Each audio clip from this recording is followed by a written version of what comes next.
baking soda dan oral health itu bagaimana. Nah, ternyata dia memang efektif untuk peningkatan removal of plaque. Pasta-pasta gigi yang ini yang kandungan SLS-nya tinggi akan mengakibatkan busanya itu jadi banyak banget, jadi diperoleh busa yang banyak. Nah, ini diperoleh dari minyak kelapa sawit atau minyak kelapa, dan ini merupakan proses kimiawi ya. Jadi ada resiko bersifat karsinogenik. Karsinogenik itu bahaya untuk terjadinya cancer, ada penyakit hati gitu, ada penyakit di organ-organ tubuh, diabetes gitu. Itu ada bau mulut khasnya.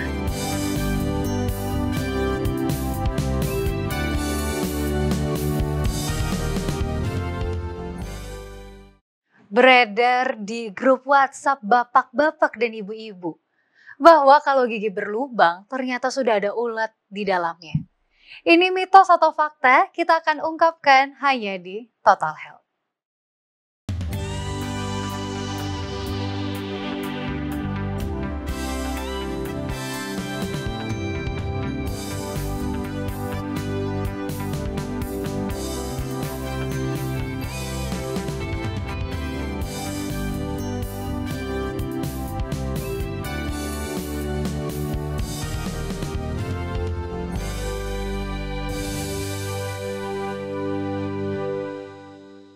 Shalom pemirsa Hope Channel Indonesia, senang sekali rasanya kita bisa kembali bertemu di program Total Health, hidup sehat, pilihan Anda. Di episode kali ini kita akan kembali membahas tentang kesehatan gigi dan mulut. Kali ini kita akan mengungkapkan banyak fakta atau mitos yang beredar di masyarakat. Dan pada episode kali ini kita masih akan membahasnya bersama dengan Dr. Gigi Jessica Ratri. Shalom dokter. Halo, shalom. Salam sehat semuanya. Salam sehat. Gimana kabarnya dokter? Sehat? Puji Tuhan, baik. Masih di rumah aja nih kita. Baik, masih di rumah aja ya. Nah, iya. Dokter, seperti pembahasan kita di episode kali ini, kita mau membahas tentang mitos atau fakta.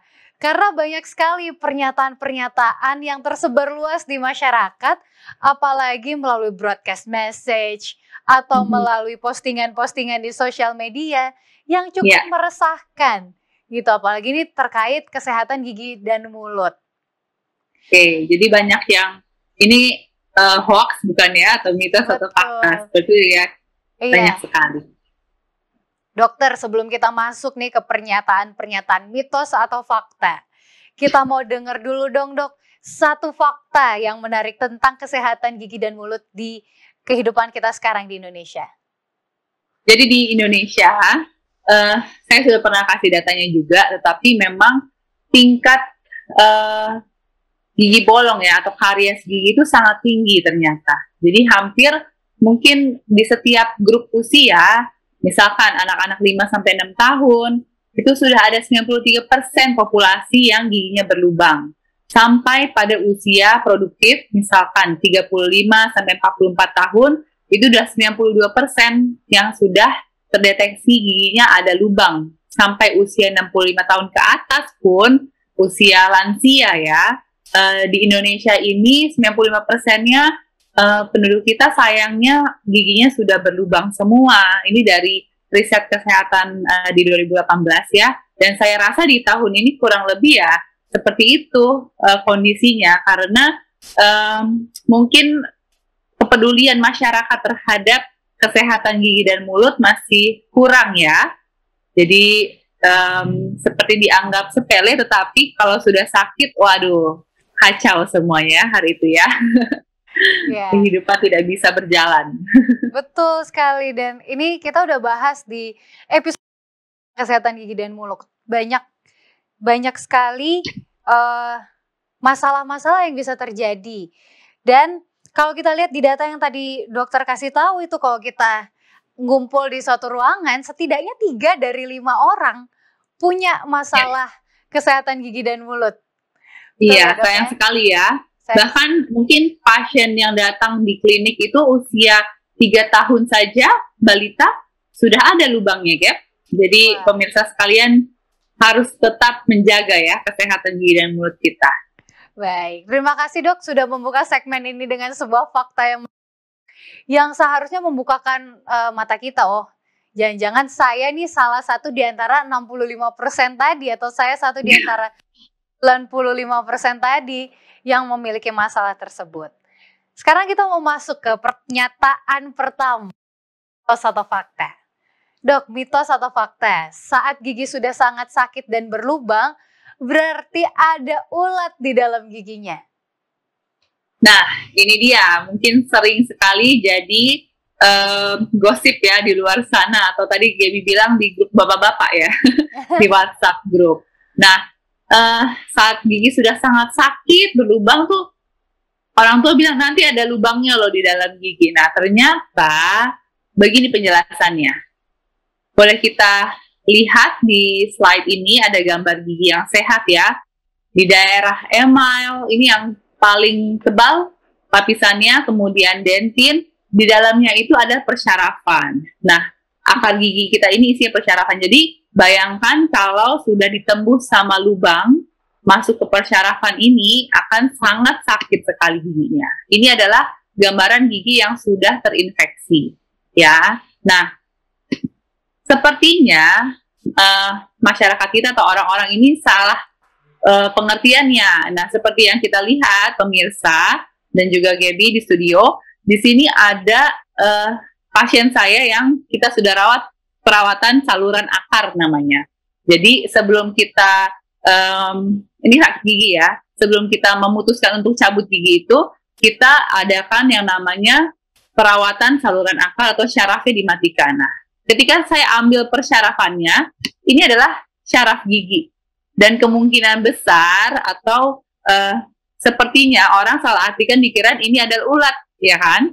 Ini yang diambil dari gigi. Ternyata ini adalah syaraf gigi kita yang dokter gigi akan ambil, angkat, agar gigi itu tidak ada rasa sakit lagi, tetap bisa digunakan fungsinya, tetapi persyarafannya sudah mati karena sudah kami angkat gitu. Jadi itu adalah sebuah mitos ya. Saat gigi sudah sangat sakit berlubang berarti ada ulatnya. Tidak ada ulat di anatomi gigi kita walaupun sudah busuk, tetapi yang ada yang kita angkat seperti yang digambar ini adalah pulpa atau syaraf gigi kita yang bentuknya hampir sama dengan ulat ya, seperti itu Gap, dan juga pemirsa sekalian. Oke, sudah clear ya. Kalau nggak percaya nih, misalnya pemirsa di rumah harus melakukan prosedur seperti ini, coba dilihat ada matanya sama gerak-gerak atau enggak. Aduh, serem juga ya kalau ada beneran. Iya, karena yang diambil tentunya bukan ulat. Bagaimana juga ya, ulat bisa bertahan kan, kita setiap hari pasti ada makan, minum, dan kemungkinan sikat gigi. Ya. Baik, kita lanjut ke pernyataan berikutnya. Agar gigi tetap sehat dan bersih, sikatlah gigi dengan kuat dan kencang, bulu sikat besar dan kasar. Oke, ini sangat sering ditanyakan kepada dokter giginya atau dari pasien. Dok, saya ini mau gigi saya bersih banget, jadi saya pilih sikatnya yang paling keras, kasar, dan juga bulu sikatnya besar-besar, jadi mantap ya pas kita sikat giginya itu semua kayaknya kegosok. Nah, sayang sekali penjelasannya ini memang ini yang benar. Gerakannya adalah 45 derajat mengarah ke gusi, tarik perlahan saja, jangan semangat 45 ya. Ingat 45 adalah derajatnya bukan semangatnya. Kalau sikat gigi pelan-pelan saja. Tarik dari arah gusi ke giginya satu arah, bisa juga sedikit digetarkan, durasinya antara 2-3 menit. Ya, jadi pelan-pelan. Memang kalau sikat gigi itu biasanya kita cepat-cepat ya pemirsa, karena mungkin ada waktu kita harus pergi kerja, sekolah, dan juga kalau malam kita udah ngantuk, jadi seadanya aja sikat gigi. Nah, baiknya kita take your time, kita mengambil waktu kita, lihat kaca, benar-benar memastikan arahnya juga benar, dan juga wajib kita harus menggunakan bulu sikatnya itu yang soft atau halus. Ya, jadi tidak melukai gusi. Karena gusi itu adalah jaringan lunak, ketika kita tekan, dia akan cedera, dia akan naik atau turun giginya, yang namanya resesi gusi, dan biasanya ini akan menyebabkan giginya jadi ngilu-ngilu seperti itu. Jadi kepala sikatnya yang kecil dan ganti sikat gigi Anda 3 bulan sekali. Seperti ini ya, dari arah gusinya ke gigi.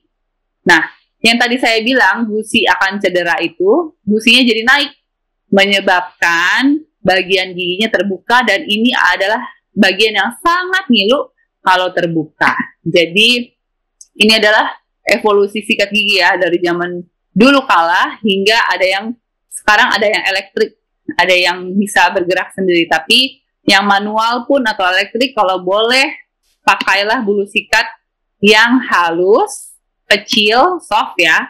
Jadi itu adalah sebuah mitos agar tetap sehat, bersih giginya kita nih. Kita harus sikat kencang-kencang dan kuat dengan bulu sikat yang besar dan kasar adalah sebuah informasi yang tidak tepat. Jadi itu adalah mitos. Oke, terima kasih dokter. Tadi juga udah ditunjukin ya, kalau misalnya pakai kawat gigi, pakai behel, gimana caranya sikat gigi. Ada sikat khususnya juga. Jadi sekarang kalau kita pilih sikat gigi juga harus pilih yang benar ya. Jangan yang kasar, jangan yang kepalanya besar, dan jangan yang keras. Baiklah, masih ada banyak pernyataan-pernyataan lain yang harus kita konfirmasi nih sama dokter Jessica. Ini mitos atau fakta. Untuk itu, saudara-saudara di rumah jangan kemana-mana, tetap di Total Health.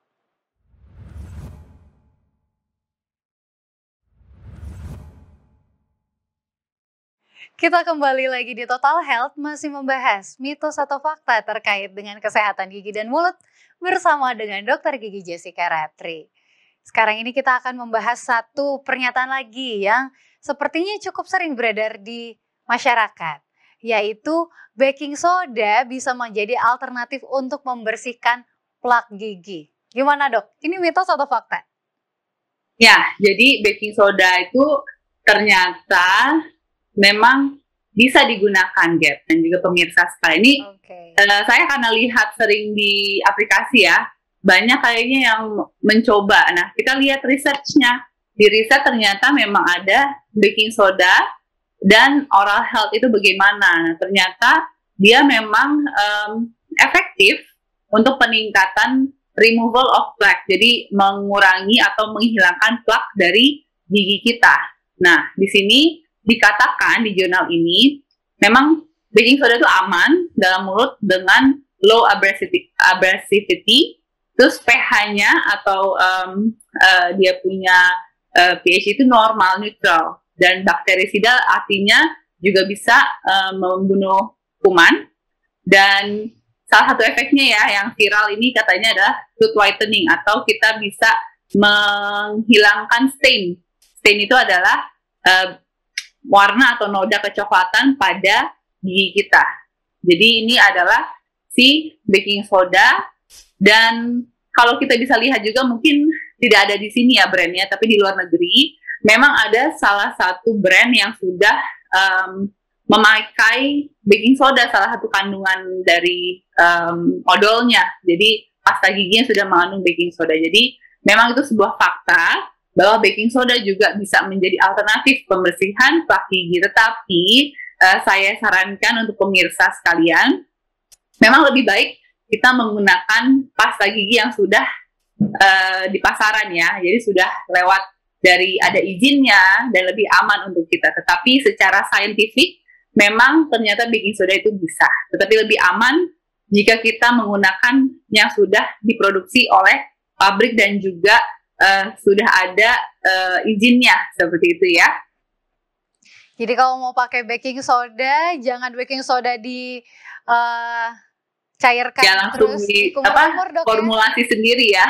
Iya, jadi lebih aman carilah pasta gigi yang mengandung baking ya, soda. Sudah ada kandungannya. Tetapi mungkin masih jarang ya di Indonesia ya, seperti itu. Kalau misalnya tertulis di komposisinya dok, baking soda itu nama bekennya apa sih di pasta gigi? Ini bisa di sodium bicarbonate ya. Tapi memang saya masih belum menemukan ya kalau di sini. Tetapi ini sebuah ilmu saja. Memang yang viral di luar sana, memang ternyata orang-orang sudah mencobanya dan secara saintifik ada pendukungnya gitu. Jadi memang betul. Tetapi kalau boleh ya kita gunakan yang aman aja ya, yang sudah ada pasta giginya dan sudah diuji klinisnya. Baik, terima kasih dok. Ini sebuah wawasan baru untuk kita semua ya. Kita lanjut ke pernyataan berikutnya, mitos atau fakta. Cabut gigi atas, mata bisa menjadi buta karena syaraf terputus. Ya, ini momok yang sangat ditakuti ya. Kalau masih juga banyak ada yang pasien yang menanyakan, nanti kalau saya cabut gigi jadi buta nggak dok gitu. Jadi memang ini ada penjelasannya kenapa orang itu punya atau mendengar cerita-cerita seperti itu.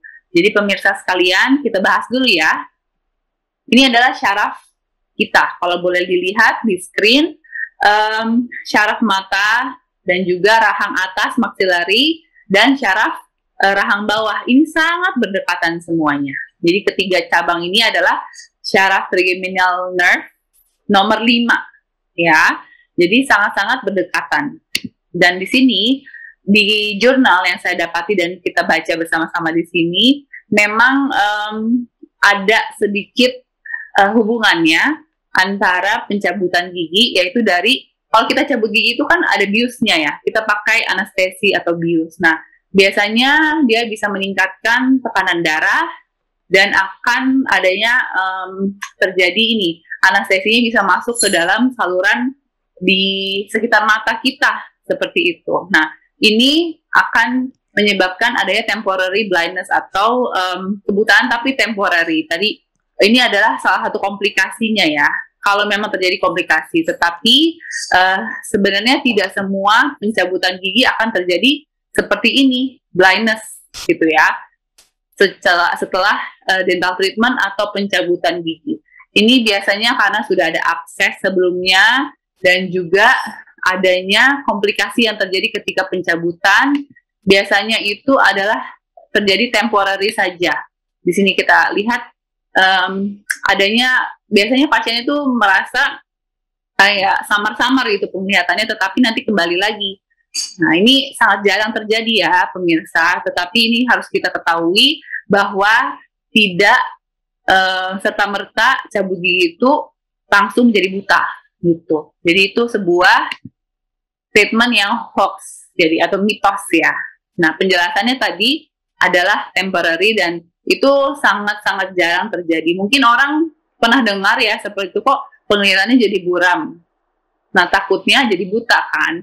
Nah, itu yang tersebar informasinya, jadinya ada salah pengertian seperti itu.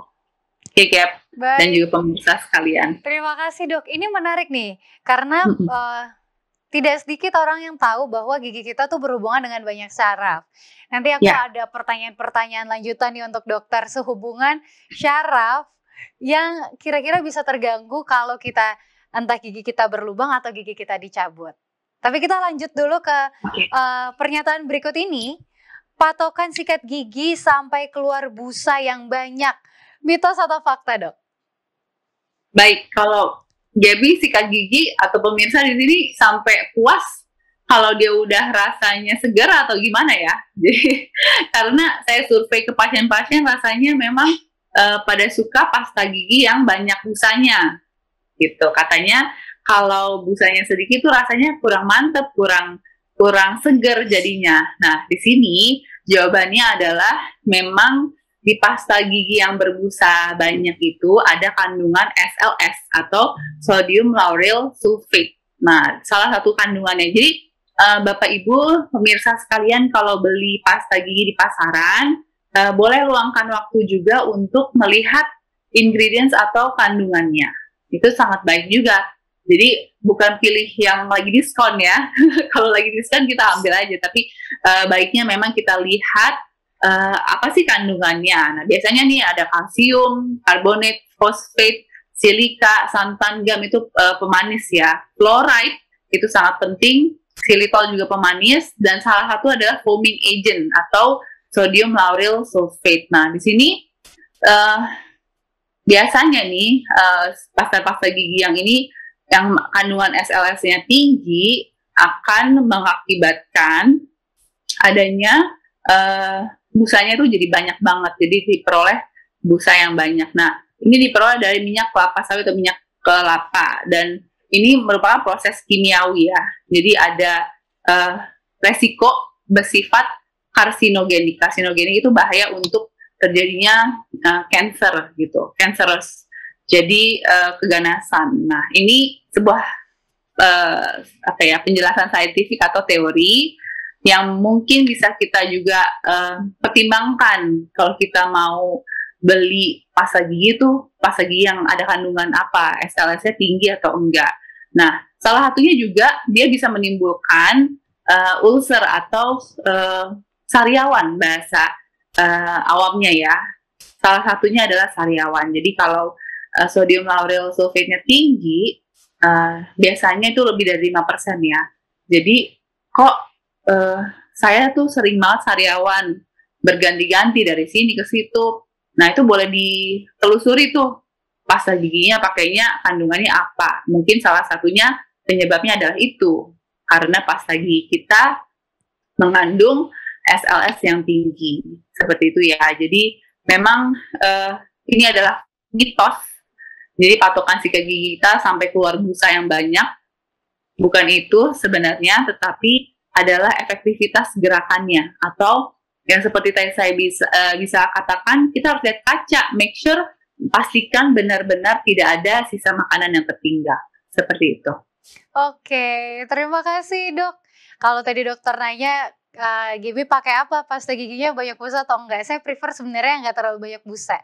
Itu lebih baik memang.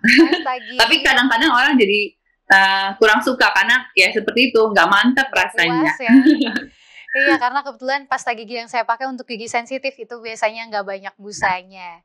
Oke, dokter, tetap bersama dengan kami, begitu juga pemirsa, jangan kemana-mana, tetap bersama kami di Total Health karena kita akan membahas lebih banyak mitos dan fakta lainnya.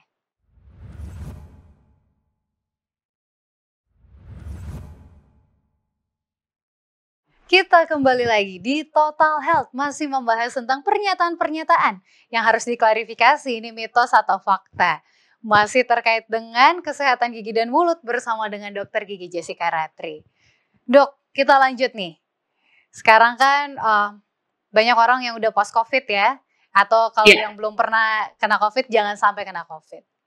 Muncullah sebuah pernyataan, kalau misalnya setelah sembuh dari COVID-19, harus ganti sikat gigi. Mitos atau fakta, dok?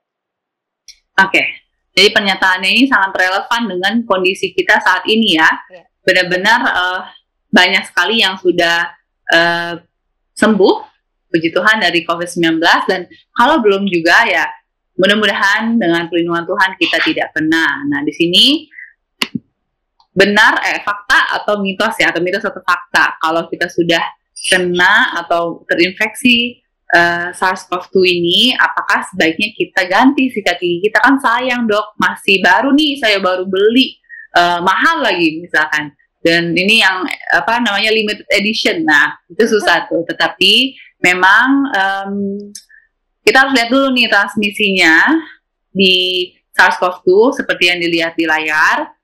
Di sini memang transmisinya itu kan kontak langsung, droplet, percikan nih air liur kita, dan melalui udara, fekal oral, atau melalui darah ibu ke anak. Nah, salah satunya dari percikan air liur kita.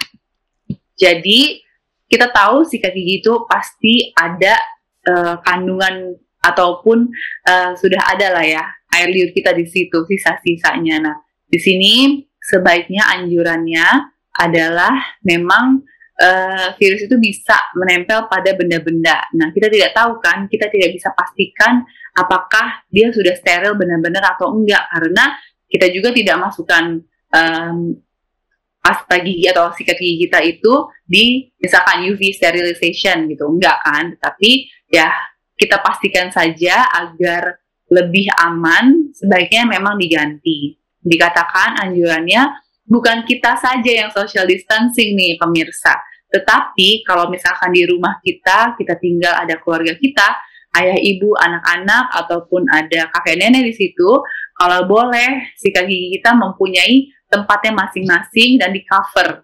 jadi steril. Seperti ini, sikatnya satu keluarga mungkin semuanya bertumpuk di situ. Jadi bisa saja ada kontak antara satu sikat dengan sikat yang lain. Nah, ini yang sangat dihindari, jangan sampai adanya penyebaran penularan dari sikat gigi kita.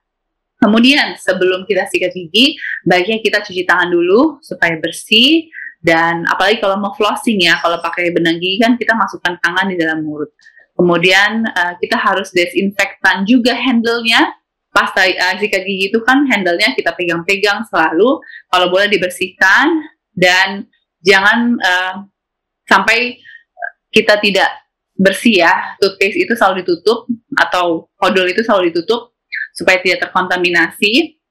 Dan satu lagi, jangan pernah sharing sikat gigi dengan walaupun itu dengan ibu kita atau adik kita, jangan pernah kita sharing atau bergantian memakai sikat gigi yang sama. Dan selalu buang sikat gigi setelah sakit. Mau itu sakit batuk, pilek, atau radang tenggorokan biasa, atau apalagi COVID-19 ini ya, yang sedang kita hadapi di lingkungan kita masing-masing. Dengan ini, pernyataan itu adalah fakta. Jadi, gantilah sikat gigi kita setelah sembuh dari COVID-19. Seperti itu ya. Oke dok, ini selama misalnya ada nih teman-teman yang saat ini sedang mengalami infeksi COVID-19. Nah, selama itu terjadi, penting juga ya untuk kalau tadi nggak bisa pakai sinar UV, berarti bisa pakai disinfektan ya dok ya?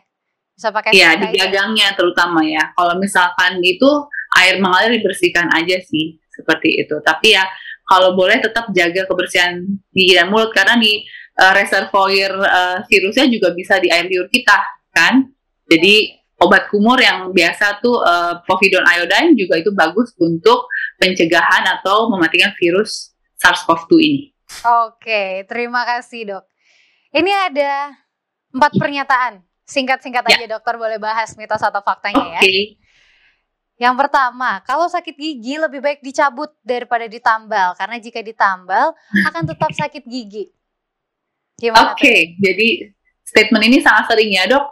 Saya sakit gigi ini udah dicabut aja daripada ribet. Biasanya orangnya nggak mau ribet ya. Nah, kita sebagai dokter gigi saat ini memang konservatif ya sifatnya. Jadi tidak serta-merta selalu solusinya adalah cabut gigi. Kita coba dulu untuk perawatan seperti tadi, perawatan saluran akar atau root canal treatment. Jadi kita pertahankan gigi sebisa mungkin.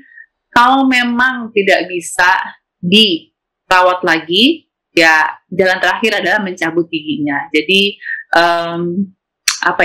mitos ya, kalau misalkan lebih baik cabut gigi daripada nanti sakit-sakit lagi, gitu. Oke, karena kayak yang pernah dibahas ya dok, gigi ompong juga banyak efeknya terhadap tubuh kita. Iya, betul. Itu pun ada konsekuensinya. Kalau cabut gigi bukan berarti akhir dari cerita ini ya, sedih dari gigi kita. Ada juga konsekuensinya. Oke, kita lanjut dok. Mitos atau fakta, bau mulut itu bisa disebabkan karena pencernaannya terganggu. Oke, kalau ini fakta ya. Jadi itu semua saluran dari rongga mulut sampai pencernaan memang ada hubungannya. Kondisi nggak baik dalam pencernaan ataupun sakit. Jadi dokter gigi itu bisa mencium misalkan ada penyakit hati gitu, ada penyakit di organ-organ tubuh, diabetes gitu. Itu ada bau mulut khasnya. Jadi ditambah kalau oral hygiene-nya itu tidak benar ya, tidak baik. Jadi itu sebuah fakta. Kalau penyakit pencernaan biasanya lambung ya, pencernaan lambung itu tidak baik, itu ada aroma khasnya juga seperti itu. Ada aroma asamnya dok ya? Iya, pokoknya ada yang something wrong di dalam mulut, di dalam tubuh kita, itu hawa-hawanya udah berbeda itu. Oke, terima kasih dok. Kita lanjut nih. Mitos atau fakta, tidak boleh mencabut gigi ketika wanita sedang menstruasi. Oke, yang ini adalah fakta. Jadi kalau secara teori memang ada dikatakan, ini masih juga ada yang berani dan enggak ya. Tapi kalau saya menganut memang lebih hati-hati lah. Kalau dengan menstruasi ini kan siklusnya juga hormonalnya sedang tidak stabil. dan juga adanya perdarahan yang terjadi. Nah, sedangkan cabut gigi itu kita mau buat satu perdarahan kan. Kalau memang bagus-bagus tidak ada komplikasi, tapi kalau ada komplikasi bisa kurang darahnya. Nah, itu akan berakibat buruk juga pada pasien yang sedang menstruasi dengan kondisi yang imun tubuh juga lagi turun, seperti itu. Oke, thank you dok. Ini terakhir, mitos atau fakta, sariawan tidak ada hubungannya dengan kesehatan gigi dan mulut? Ada, jadi fakta ya. Sariawan itu kesehatan gigi dan mulut dan kebersihan gigi dan mulut itu bisa sangat berhubungan. Jadi misalkan kalau ada yang sampai kotor sekali ya giginya atau oral hygiene-nya, pasti mulutnya juga akan jaringan lunak kayak itu ya di sariawan akan terpengaruh. Jadi akan dipengaruhi oleh oral hygiene kita dan juga hormonal biasanya kalau stres dan juga ada makan yang kegigit atau salah. Dan kegigit ini ya biasanya kan kalau sariawan itu kita makan cepat-cepat dan juga mengunyahnya nggak benar, kegigit. Nah, salah satu penyebabnya karena giginya nggak rapi, giginya berantakan. Jadi susunan giginya nggak rapi membuat pergerakan rongga mulut kita saat kita mengunyah jadi ada yang selalu tergigit di daerah situ gitu loh, di jaringan gusinya atau bibirnya dan menyebabkan sariawan. Seperti itu. Jadi ada hubungannya, fakta ya. Baik, itu dia pernyataan-pernyataan yang sudah diklarifikasi oleh Dr. Jessica. Ini kita udah banyak ya mengupas mitos atau fakta yang beredar di tengah masyarakat. Tapi ada beberapa lagi nih yang Dr. Jessica mau kasih tahu ke kita di segmen berikutnya. Jangan kemana-mana, tetap di Total Health.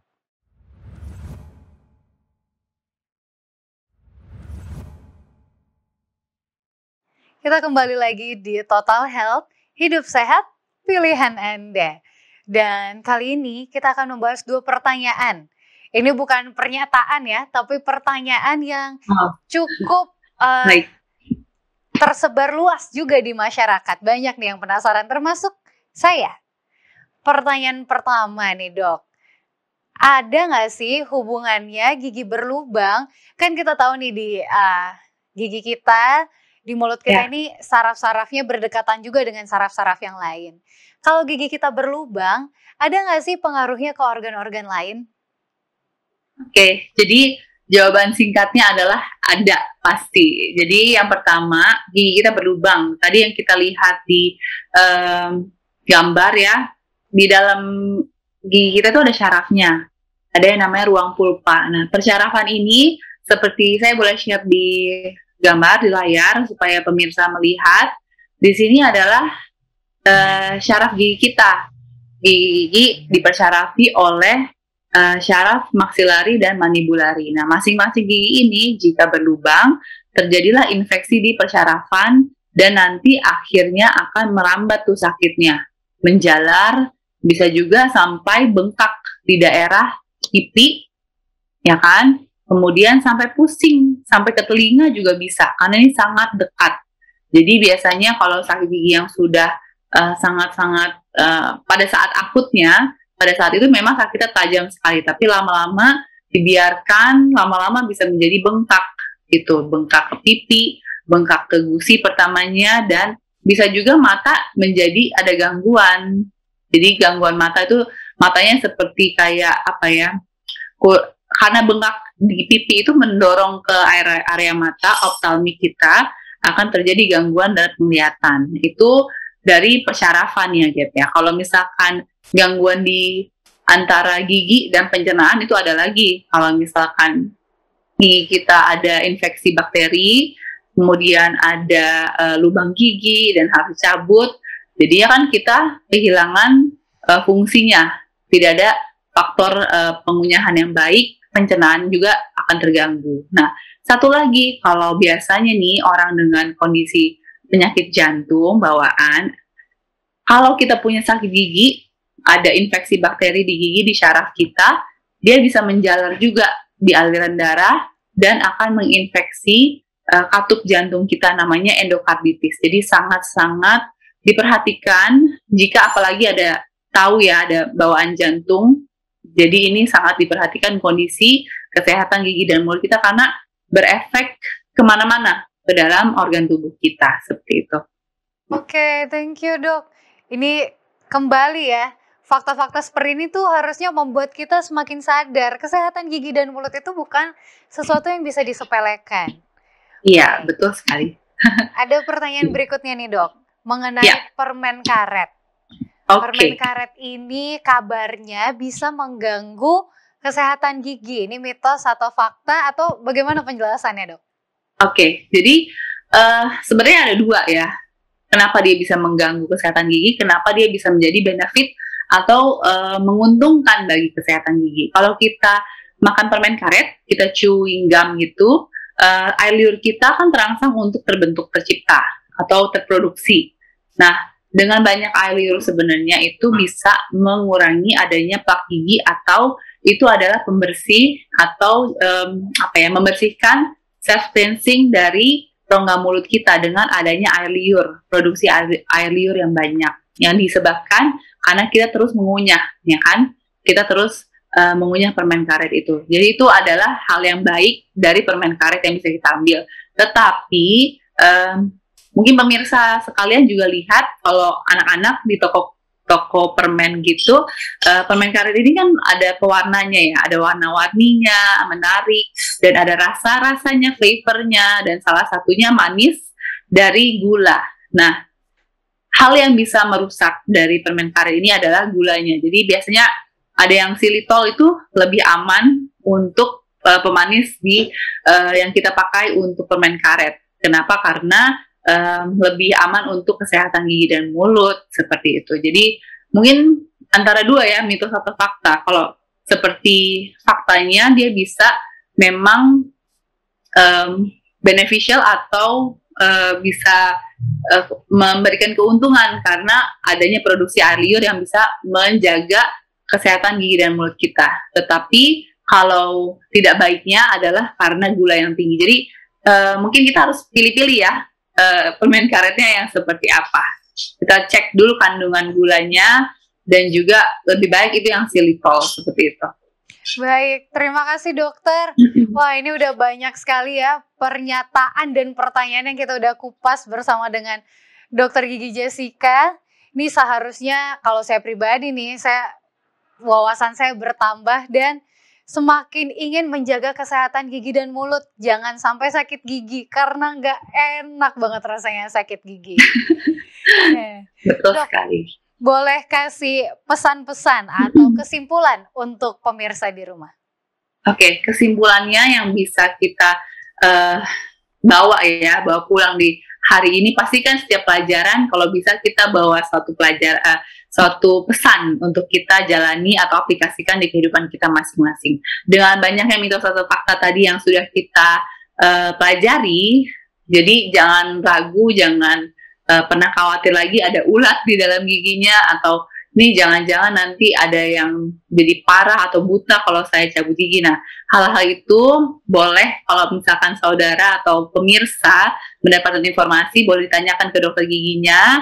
Jadi jangan keburu takut dan nggak mau ke dokter gigi dulu. Silakan konsultasi, silakan cari sumber-sumber yang terpercaya pastinya, agar jika Anda punya masalah gigi dan mulut, jadi ada sakit atau keluhan, jangan diam-diam aja, jangan self treatment, mengobati, self medicate gitu, mengobati diri sendiri dari baca-baca sendiri, tetapi lebih baik ditanyakan langsung ke dokter gigi agar mendapatkan solusi dari masalah kesehatan gigi dan mulut Anda. Nah, mungkin saya bacakan juga di Alkitab, Efesus 5 ayat 29, sebab tidak pernah orang membenci tubuhnya sendiri, tetapi mengasuhnya, merawatinya, sama seperti Kristus terhadap jemaat. Jadi sekecil apapun itu masalah gigi atau rongga mulut kita, gigi kita ini tetap penting, tetap bagian dari tubuh yang harus kita rawat, kasih dan jaga, karena itulah yang kita bisa lakukan untuk memuliakan Tuhan. Amin. Terima kasih banyak Dokter Gigi Jessica Ratri sudah memberikan pesan juga kepada kita, jangan sampai kemakan hoax. Karena ternyata 80% nih dok, hoax yang beredar di masyarakat ini tentang kesehatan. Salah satunya pasti kesehatan gigi dan mulut. Untuk itu pemirsa, supaya nggak kemakan hoax, jangan lupa selalu saksikan Total Health karena kita akan membahas fakta-fakta menarik tentang kesehatan. Dan terima kasih juga saya mau ucapkan kepada Dr. Gigi Jessica Ratri yang di episode kali ini telah kembali membagikan wawasan, mengklarifikasi pernyataan-pernyataan yang beredar luar di masyarakat. Tuhan berkati selalu dokter untuk pekerjaan dan pelayanannya. Dan terima kasih juga untuk pemirsa yang sudah setia menyaksikan Total Health. Jangan lupa untuk saksikan episode-episode berikutnya dan ajak keluarga, sahabat, dan teman-teman Anda. Saya Gabriel Hafular pamit, kita bertemu di episode Total Health berikutnya.